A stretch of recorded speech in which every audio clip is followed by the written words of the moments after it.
ठीक है, तो हमने कितने मैट्रिक्स देखे अभी, मतलब एक हमने कितने टाइप्स के मैट्रिक्स देखे। फर्स्ट टाइप क्या देखा हमने कि first type is idempotent matrix.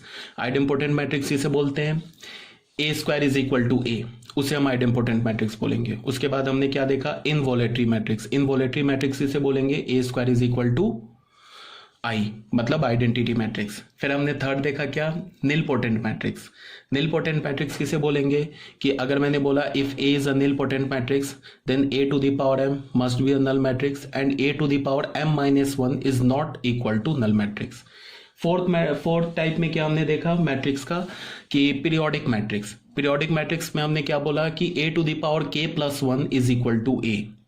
ठीक है, if A is a periodic matrix then A to the power k plus 1 is equal to A, where least positive value of k is called the period or index of matrix A या periodic matrix A।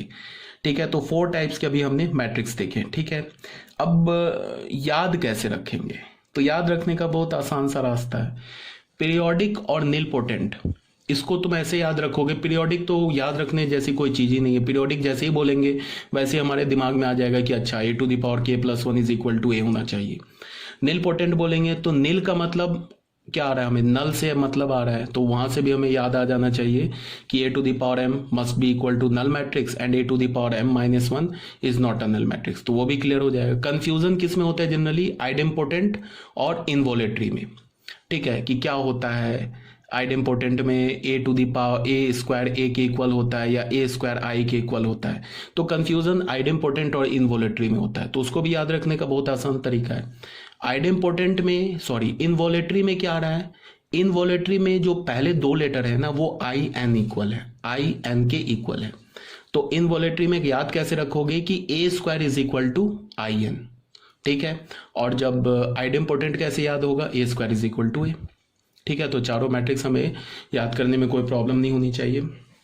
ठीक है, confusion से बचने के लिए कभी कभी हम कंफ्यूज हो जाते हैं ना, जैसे जैसे हमारा सिलेबस आगे बढ़ता जाएगा, फिर जब हमें रिवाइज हम लोग नहीं करेंगे तो कंफ्यूज हो जाएंगे। अच्छा, इनवोलेटरी में स्क्वायर इज इक्वल टू ए था या स्क्वायर इज इक्वल टू आई था, तो वहां पे क्या है, इनवोलेटरी के जो पहले 2 लेटर है आई एन, उससे तुम क्या समझ सकते हो कि A square is equal to आई था।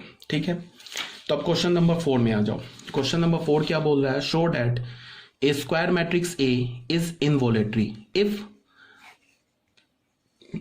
I minus A into I plus A is equal to 0। ठीक है, सॉल्यूशन 4 में क्या बोल रहा है कि if I minus A into I plus A अगर एक नल मैट्रिक्स के इक्वल है देन A क्या होगा, एक इनवोलेटरी मैट्रिक्स होगा। ये प्रूफ करने के लिए बोल रहा है।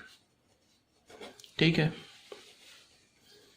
इसको आप दोनों रास्ते से प्रूफ कर सकते हो। मतलब क्या है कि तुम एक बार ए को इनवोलेटरी मैट्रिक्स मान लो और ये प्रूफ कर दो, पहला मेथड। दूसरा क्या है कि तुम इसको एज्यूम कर लो, इसको कैलकुलेट करो और फिर इनवोलेटरी का कंडीशन निकाल दो, ए स्क्वायर इज इक्वल टू आई, तो वहां से ही प्रूफ हो जाएगा।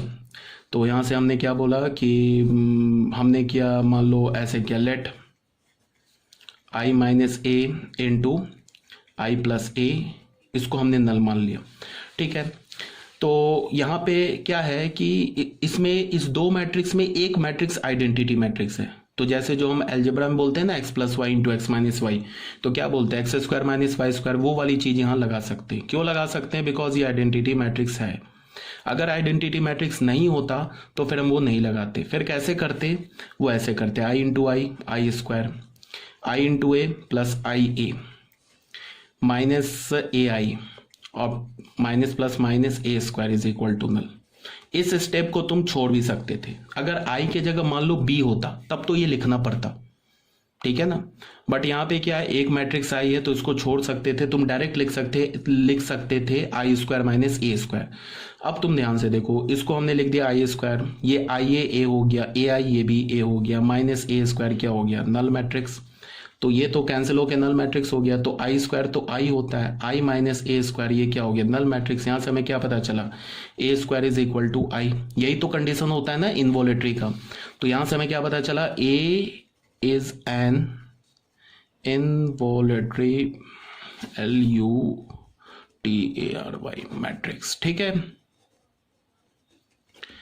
एक तो ये हो गया कि जो गिवन था उसको हमने मैनिपुलेट किया और ए को प्रूव कर दिया कि ए इज एन इनवॉलेटरी मैट्रिक्स, ये हमारा प्रूफ हो गया। दूसरा मेथड क्या था कि हम लोग ए को इनवॉलेटरी मान लेते हैं। हमें क्या प्रूफ करना है, ए को इनवॉलेटरी मानना है, ये प्रूफ करना है अंडर दिस कंडीशन, इस कंडीशन। तो हम लोग इसको ऐसे भी प्रूफ कर सकते हैं कि ए को इनवॉलेटरी मान ले और ये प्रूफ कर दे, तो भी प्रूफ हो जाएगा। तो हमने मान लिया, क्या हमने लिखा कि let capital A is an involutory matrix. हमने क्या बोला, कैपिटल ए जो है हमारा एक इनवॉलेटरी मैट्रिक्स है, तो क्या हो जाएगा, ए स्क्वायर आई के इक्वल हो जाएगा, कोई दिक्कत नहीं। यहां से तुम क्या लिख सकते हो, ए को इधर ले आओ, I minus A square is equal to 0। यहां से क्या लिख सकते हो, I square minus A square is equal to 0, because I पे कोई भी पावर लो वो आई होगा। अब यहां से मैं इसको बिल्कुल लिख सकता हूं आई minus A into I plus ए, बिल्कुल अलजेब्रा की तरह। क्यों, बिकॉज एक मैट्रिक्स जो है ना हमारा आइडेंटिटी मैट्रिक्स है। बट अगर मान लो सपोज दैट ऐसे लिखा होता B square minus A square, ये नल मैट्रिक्स के इक्वल होता, तो हम इसको ऐसे नहीं लिखते। ये इंप्लाई नहीं करता B minus A into B plus A is a null matrix, ये इंप्लाई नहीं करता। क्यों नहीं करता, तुम इसको कैलकुलेट कर लो, ये तो प्रूफ हो गया ना, हेंस प्रूफ, ये तो क्वेश्चन प्रूफ हो गया। अब मैं तुम्हें क्या बता रहा हूं कि